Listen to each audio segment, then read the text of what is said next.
ያበሻ ልብስ ላይ ብቻ ትኩረት አድርገው ሲመርጥ የወንድና የሴት ያበሻ ልብስ የትኛው እንደሆነ ሳይቀርቶ ነው ያላምነው። በአጋቾች ከታገተች ከ10 ቀናት በኋላ በአሰቃቂ ሁኔታ ተገድላ አስክሬኗ መገኘቱ ተሰምቷል። ይሄም ልብ የሚሰብር ዜና ነው። ሩት ይርጋለም እህት በአጋቾቿ ተገድላ መገኘቷ ተሰማም።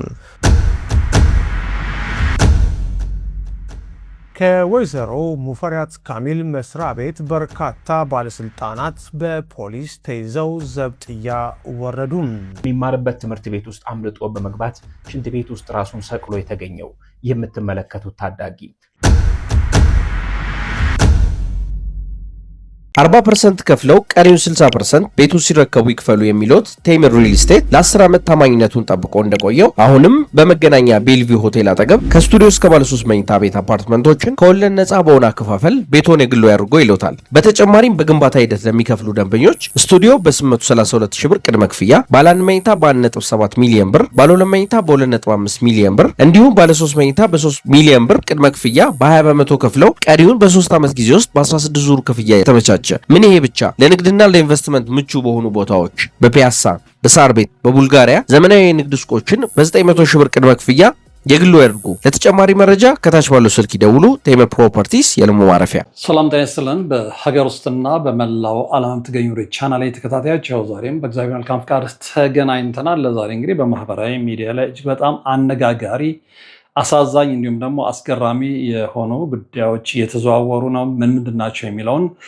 በተከታታይ የምንመለከት ነው የሚሆነው። በገዛ ቀበቶ የ14 ዓመቱ ታዳጊ በትምህርት ቤቱ መጸዳጃ ክፍል ውስጥ ገብቶ ራሱን አጠፋ፣ ራሱን ሰቀለ የሚል ዜና ሰምተናል። በጣም አሳዛኝ ነው። እሱን እንመለከታለን። እንዲሁም ደግሞ የሚስ ወርልድ ኢትዮጵያ ሩት ይርጋለም እህት ቅዱሳን ይርጋለም በአጋጆቿ ተገድላለች። ምንድነው አጠቃላይ ሁኔታውን የሚለውንም አብረን የምንመለከት ነው የሚሆነው። ባለስልጣናቱ መታሰራቸው ተሰምቷል። እነማን ናቸው? ለምን ታሰሩ?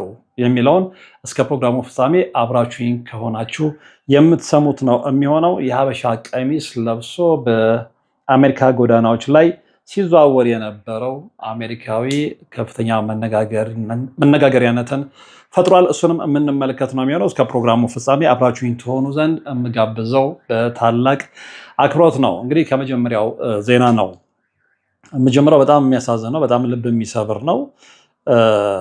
እንግዲህ ይሄ ልጅ አቢ ወይም ደግሞ ለሚ በሚል ስሙ እንደሚታወቅ ነው የተነገረው። የ14 ዓመት ልጅ ነው። ከአምቦ በ15 ኪሎ ሜትር ርቀት ላይ በምትገኘው አስጎሪ ከተማ ውስጥ ነዋሪ እንደሆነ ነው የተነገረው እና ምክንያቱ ባልታወቀ ሁኔታ በሚማርበት ትምህርት ቤት መጸዳጃ ክፍል ውስጥ ገብቶ ራሱን እንደሰቀለ ነው የተነገረው። ይሄ ልጅ ለእናትና ለአባቱ ብቸኛ ልጅ ስለሆነ እንግዲህ በቤተሰቦቹ ላይ ደርስ የሚችለውን ጫና መገመት አይከብድም። አንዳንዶች ግን ራሱን አጠፋ የሚለው ነገር አልተዋጠላቸውም። የተለያዩ ኮሜንቶችን እየተመለከትኩ ነበረ። የ14 ዓመት ልጅ ነው፣ ይሄንን ሊያደርግ አይችልም እና ቤተሰቦቹ መጽናናትን እንመኛለን። በቀጣይነት የምንመለከተው እንግዲህ ይሄም ልብ የሚሰብር ዜና ነው። እንግዲህ በማህበራዊ ሚዲያ ላይ በጣም መነጋገሪያ ሆኗል። ይሄ የእገታ ጣጣ፣ የእገታ ሁኔታ እንግዲህ በፊት ሲሰማ የነበረው ክፍለ ሀገር ነበረ። አሁን ግን መሀል አዲስ አበባ ውስጥ እንደገባ በማስረጃ እየተመለከትነው ነው። ምንድን ነው የሆነው የሚለውን እንግዲህ ዘገባውን በዝርዝር ነው የማነበው። እግዚአብሔር የወደደውን አደረገ፣ ከጠላቴ እኔ እጠነቀቃለሁ፣ ከወዳጄ አንተ ጠብቀኝ። ሩታ ይርጋለም። እንግዲህ ይህች ልጅ እንደሚታወቀው የ2026 ሚስ ወርልድ ኢትዮጵያ አሸናፊ እንደሆነች ይታወቃል። ሩታ ይርጋለም እና ታላቅ እህቷን ቅዱሳን ይርጋለምን ነው በእንደዚህ አይነት አሰቃቂ ሁኔታ ያጣችው ማለት ነው። እና ሩታ ይርጋለም ታላቅ እህቷን ቅዱሳን ይርጋለምን በአጋቾች ተጠልፋ ከፍተኛ ገንዘብ መጠን ከተጠየቀባት በኋላ በአጋጆቹ እጅ በጭካኔ ተገድላለች። እንግዲህ የሟች ቅዱሳን ይርጋለም የቀብር ስነስርዓትም የገብርኤል ዕለት ሐምሌ 19 በትላንትናው ዕለት ማለት ነው ከቀኑ 6 ሰዓት ጀምሮ በቤተል ቅዱስ ጊዮርጊስ ቤተክርስቲያን ተፈጽሟል። በጣም አሳዛኝ ነው። የ2026 እንግዲህ ሚስ ወርልድ ኢትዮጵያ አሸናፊዋ እህቷ ሩታ ይርጋለም የሟቾችን የምረቃ ፎቶግራፍ በማያያዝ እግዚአብሔር የወደደውን አደረገ፣ ከጠላቴን እጠነቀቃለሁ፣ ከወዳጄ አንተ ጠብቀኝ በማለት በደረሰባት ጥልቅ ሐዘን የተሰማትን ስሜት ገልጻለች። ድርጊቱን ፈጽመው ከህግ ለማምለጥ ሲሞክሩ የነበሩ ተጠርጣሪዎች በአዲስ አበባ ፖሊስ እና በኦሮሚያ ክልል ፖሊስ በተካሄደ የተቀናጀ የጋራ ኦፕሬሽን በቁጥጥር ስር መዋላቸውም ታውቋል። እንግዲህ የቀረው የምርመራ ሂደትም በጥብቅ የተካሄደ እንደሚገኝ የፖሊስ መረጃ ያሳያል ማለት ነው። ለሟች ቅዱሳን ይርጋለም ነፍስ አምላክ በገነት ያኖርልን ማለት እፈልጋለሁ። እንደ ዝግጅት ክፍል ለ2026 ሚስ ወርልድ ኢትዮጵያ አሸናፊ ሩታ ይርጋለምን ለቤተሰቦቿ እንዲሁም ደግሞ ለወዳጆቿ በሙሉ ፈጣሪ ጥልቅ መጽናናትና ጥንካሬን እንዲሰጥ ዝግጅት ክፍላችን ከልብ ይመኛልና ይሄንን ስንመለከት እንግዲህ የሰው ልጅ ወጥቶ እስከሚገባ በምን አይነት ስቃይ ውስጥ በምን አይነት ፍርሃት ውስጥ በምን አይነት ትራውማ ውስጥ እንዳለ መገመት ያን ያህል የሚከብድ አይደለም። ዛሬ ማንም እንደፈለገው ተነስቶ ሊያም ደግሞ በጠራራ ፀሐይ መሀል አዲስ አበባ ላይ ሰውን የሚያግትበትና የሚገልበት ዘመን ላይ ደርሰናል ማለት ነው እና እንግዲህ ከእግዚአብሔር ጥበቃ ባሻገር ራሳችንም በተቻለ መጠን ልንጠብቅ ይገባል። በነገራችን ላይ ይህች ልጅ ከቤቷ ተጠርታ በአጋቾች እንደተያዘች እና እንደተገደለች ነው ይፋ የወጡ መረጃዎች የሚያሳዩት ማለት ነው። ስለዚህ ማናቸው? ምንድናቸው? እርግጥ ዓላማቸው ገንዘብ ብቻ ነው ወይ? እንግዲህ እንደተባለው ለሊቷ ማስለቀቂያ 2 ሚሊዮን ብር ከቤተሰቦቿ ጠይቀዋል ነው የተባለው። በእርግጥ ግድያው ከገንዘብ ጋር ብቻ የተያዘ ነው ወይ? ከዛ ጀርባ የተለየ ዓላማ ነበረ ወይ የሚለውን ወደፊት ፖሊስ የሚያጣራው ነው የሚሆነው። ነገር ግን በእርግጥም ያለንበት ጊዜ በጣም አስፈሪ ነው። አባቶች ይጣራሉ፣ ነጠላ ጋርደን ነው የምንቀድሰው ይላሉ። እናም እኛ በሞቀ ቤት ውስጥ እየኖርን ለአጋዕዝተ ሥላሴ እንዴት መሆን አቃተን ብለን ጥሪ ካስተላለፍንበት ዕለት ጀምሮ መቀነታችሁን ፈታችሁ፣ ከቤተሰቦቻችሁ በጀት ቀንሳችሁ፣ ወዳጅ ዘመዶቻችሁን አስቸግራችሁ እነሆ ባላችሁን ገንዘብ ለ2 ሰዓታት ያህል በእግር እየተመላለስን ሲሚንቶ፣ ብረት፣ አሸዋና ድንጋይ እያመላለስን በእናንተ ድጋፍ የጀመርነው የሥላሴዎች ቤት እዚህ ደርሷል። ለቀድሞ በሥላሴዎች ስም እያመሰገንን ለቀጣዩም እስክንፈጽመው ድረስ እንዳትተውን እየተማጸንን እንደጀመርነው በጋራ እንድንጨርሰው አደራ እንላለን። አሁንም ድጋፋችሁ አይለየን። በሊቦ ከምከም ወረዳ የመስኪየ ሥላሴ ቤተ ክርስቲያን አሰሪ ኮሚቴ ወጥተን እስከምንገባ ያሉት ደቂቃዎች፣ ያሉት ሰዓታት፣ ያሉት ጊዜያቶች በጣም አስፈሪዎች ናቸው። ስለዚህ የእግዚአብሔር ጥበቃ ከኛም ከቤተሰቦቻችንም አይለይ ማለት እፈልጋለሁ። በቀጣይ የምንመለከተው እንግዲህ ባለስልጣናቱ መታሰራቸው ተሰምቷል።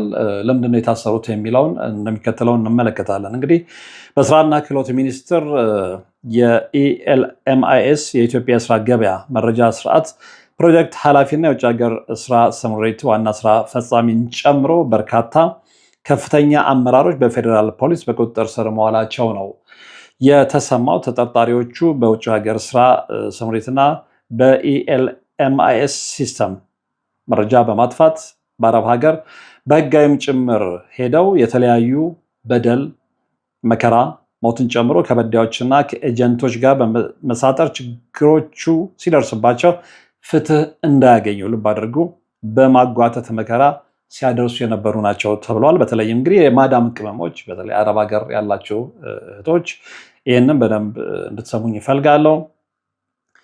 የማዳም ቅመሞች ጠላት በከባድ ሙስና፣ በህገ ወጥ የሰው ዝውውርና የመንግስትን የውጭ ምንዛሬ ለግል ጥቅም በመዋል ወንጀሎች የተጠረጠሩ እንደሆነ ነው የተነገረው። በአሁኑ ወቅት እንግዲህ ሚኒስቴር መስሪያ ቤቱ በከፍተኛ የምርመራ ሂደት ላይ እንደሚገኝም ታውቋል ማለት ነው። ሌላው እና የመጨረሻው መረጃችን የሀበሻ ቀሚስ ለብሶ በአሜሪካ ጎዳናዎች ላይ የተገኘውን አሜሪካዊ የሚመለከት ነው። ይሄም አሜሪካዊ አነጋጋሪ ሆኗል። በአሜሪካ ጎዳናዎች ላይ አንድ አሜሪካዊ የሴቶቻችንን ባህላዊ ሀገር ልብስ ሀበሻ ቀሚስ ለብሶ በነፃነት ሲንሸራሸር የሚያሳይ ቪዲዮ በማህበራዊ ሚዲያዎች ላይ መዘዋወር ከጀመረበት ጊዜ ጀምሮ የበርካቶችን ትኩረት ስቧል። ይህ ክስተት እንግዲህ በብዙዎች ዘንድ ፈገግታንና መገረምን የፈጠረ ሲሆን የተለያዩ አስተያየቶችም እየተሰጡበት ነው።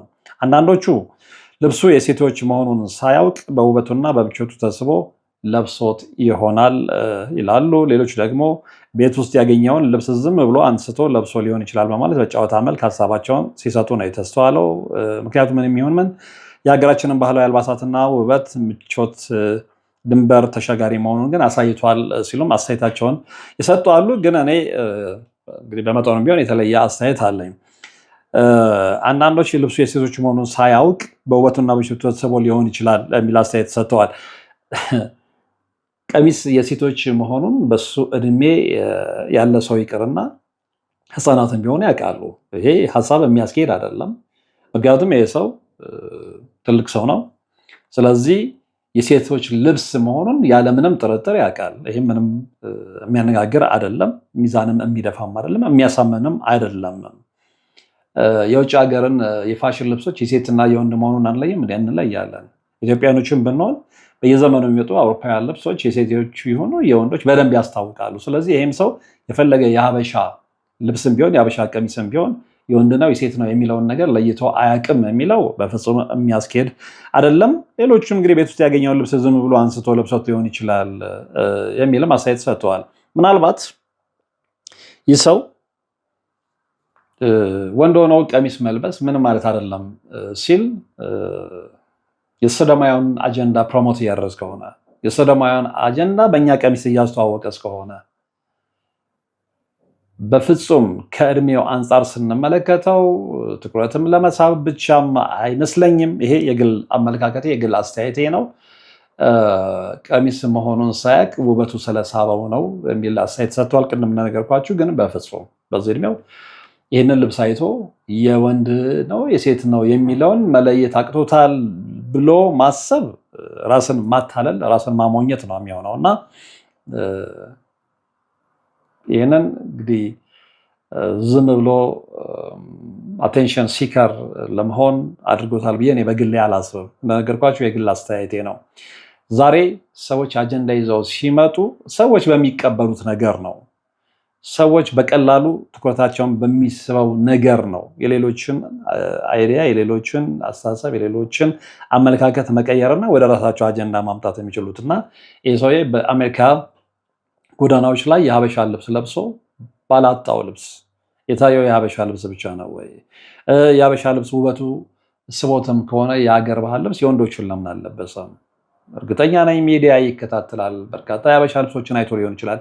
ፕላስ ለሀበሻ ልብስ የተለየ ወይም ደግሞ ከዚህ በፊት ኤክስፔሪንሱ ካልነበረው ዝም ብሎ ከመላው ዓለም ላይ ብዙ ልብሶችን የመምረጥ እድሉ እያለው ከተለያዩ አፍሪካ ሀገሮችም ልብሶችን የመምረጥ እድሉ እያለው የሀበሻ ልብስ ላይ ብቻ ትኩረት አድርገው ሲመርጥ የወንድና የሴት የሀበሻ ልብስ የትኛው እንደሆነ ሳይቀርቶ ነው ብዬ አላምንም እና ዝም ብለን በአንድ አቅጣጫ ብቻ ባንመለከተው ስላስተዋወቀልን እናመሰግናለን።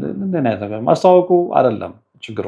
ሲያስተዋውቅ ግን ወንድ ሆኖ የሴቶችን ልብስ ማስተዋወቅ ለምንድን ነው የፈለገው የሚለው ላይ ነው በደንብ መነጋገር መቻል ያለብን። ስለዚህ ወቱ ስቦት ከሆነ ግን የወንዶችን ልብስ የሀበሻ የወንዶችን ልብስ ለብሶ በደንብ ማስተዋወቅ ይችል ነበረ።